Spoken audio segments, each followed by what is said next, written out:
All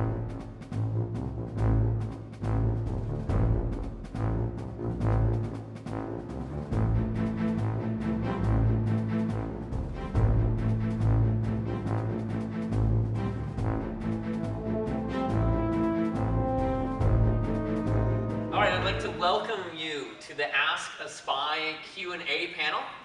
And over 30 years that he was involved in the spy business, he's certainly accumulated many interesting tales and stories. I want to give you Dr. J. Anthony de Marmol. Hi. I actually a little kid in Cuba. What I know, nothing, with 12 years old. My father is an idealist. My father probably bring to me those feelings and that blood. My great-grandfather, great-great-great-grandfather is a major general in the war against the liberation to Spain, Donato del Marmol and Tamayo. I was just a kid in a family, middle class in Cuba. What a kid with 12 years old know. In the middle of the revolution, they're killing people, they're putting bombs. I see the bombs hiding in my house, in the compartment, in the old piano we have. It came to the dictator. Finally, the revolution win, and we feel like we are free people, and the dictator is over. Little we know, the biggest dictator is coming ahead. I came to be a commander to the Junior Army. Castro gave me personally my first pistol and nominated me a commander to the Junior Army to create a new army for the Cuban. Youngest commander in the revolution. With 12 years old, got a gun, I got a building, I got trucks, I got jeeps, I got anything I asked for.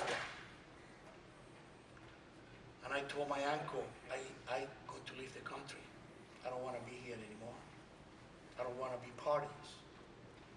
And I know they're not going to let me get out of it. What I doing? I had to leave the country. And my uncle sit down as an older man, hear me out with very strong patience, see me crying with tears in my eyes, the frustration and as a rebel I am, because I've been a rebel all my life. And he said, then, if you actually against the revolution, I have to report you to the government. And I stand up, and when I stand up, he calmed me down, he put his hand on my shoulder and I said, sit down. I just wanted to run a test to you, to see to what point, what stage you really not being sent through these guys to entrap me. I wanted to know if your real feelings are what you're telling me. I will help you, but I don't want you to leave the country. I want you to stay here with us. You are a very valuable asset for us because you're close to Castro and all his ministers and commanders. And I say, what are you proposing to me? I want you to work with us, with the resistance. We are the people who don't like Castro and we agree with you. I work with the Central Intelligence and with the intelligence around the world. We working with the intelligence community to try to bring this guy down. What we consider is not good for Cuba.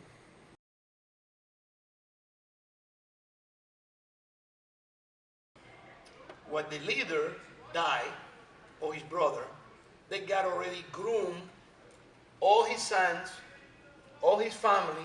The one they already pick, it will be the cherry pick for the whole bunch, and that is going to be the one going to be the new leader. That will continue it for the many years ahead, until one day something happened like in the Soviet Union and in those countries, when every single one in the country go to the streets and don't care about losing their life, and they have to change their way. But the simple fact that one leader die or get older is not change in the communist and Marxist-Leninist regimes, and history proved that.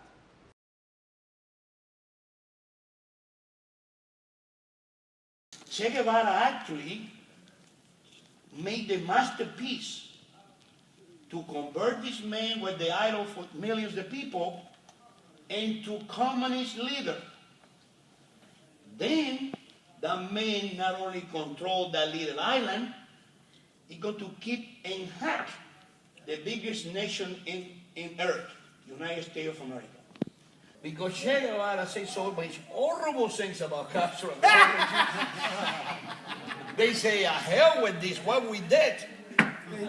That is a great job. They published it without reading. Without reading. You know why? No.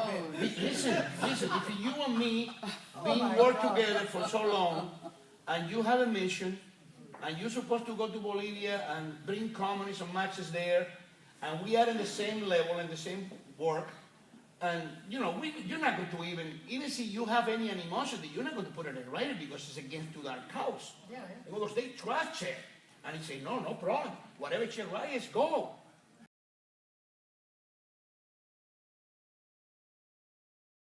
I spy for the international community intelligence.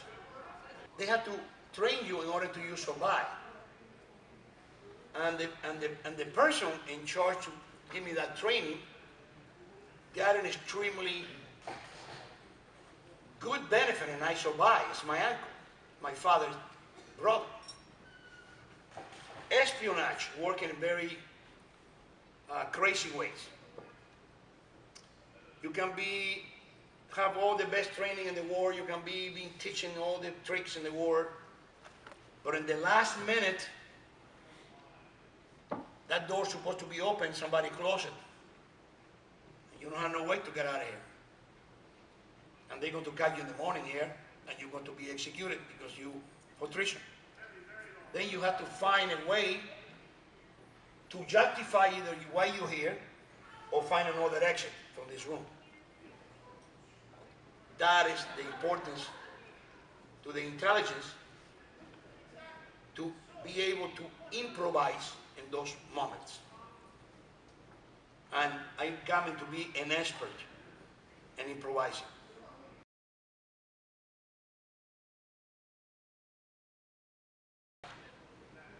You have to go from one city to another. And you got all the gauges and the gadgets you need to what you're going to do. Before you can't run out of gas. Because you're so worried about you get to point A to point B that you don't look and you know how much gas you got left. Then you have to create a way to not only to hide what you have in the car, but be executing the plan as you initially start. Then you either have to stall a car, you either have to find somebody, stop a good Samaritan, and convince that person to take you from point B to point A to point B, where you can take another vehicle and come in and recuperate where you live high in some place. And I say, if you don't have the power to improvise in situations like that, you never not only finish what you want to do, you will be cut and you want to be killed. And I come to be very good in improvisations.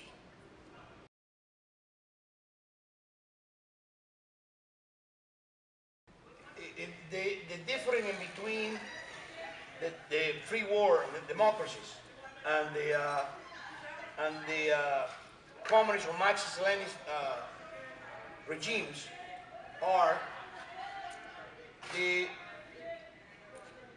there's no freedom. They can arrest anyone for whatever reason they want. they don't have to have a court order or warning or nothing. It's multiple groups in there trying to overthrow Castro and his entourage, but because they have such a control over the population, you cannot go in Cuba and buy a can of paint. You have to have a receipt for the government of what you want the paint for. In other words, you're going to get that paint to use it, to drop it in a building, to make a protest or whatever, they're going to know immediately that is the paint coming from that particular place, and they go directly and arrest you. It's very difficult when you have a state-controlled government to do any sin against to that government. And the people do anything against to the government, eventually get executed in the firing squad. You are very privileged people to live in this country. I've been all over the world, and I'm telling you, the rights we have in this country, we don't have it anywhere in the world. Defend our freedom, even if it's with your own blood, for your future generations. And don't be an immigrant as me for the rest of your life. Thank you very much. You have a great evening.